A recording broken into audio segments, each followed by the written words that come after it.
Ha riaperto i battenti in mattinata il discusso Cannabis Store in Calle dell'Anconeta, che era stato chiuso martedì sera dopo una lunga ispezione di Polizia Municipale ULSS 3.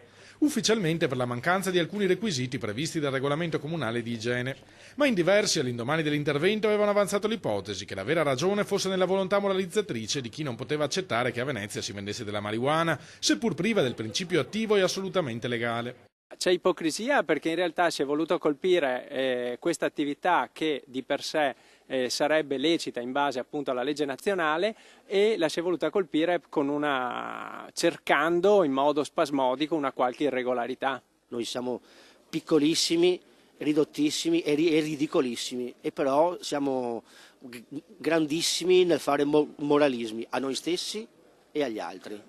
Tra le manifestazioni di solidarietà ricevute nei giorni scorsi dai titolari del negozio, anche quelle del Partito Liberi e Uguali e della bandiera dei radicali Marco Cappato, che aveva invitato tutti i veneziani a ribellarsi contro il provvedimento in nome della libertà.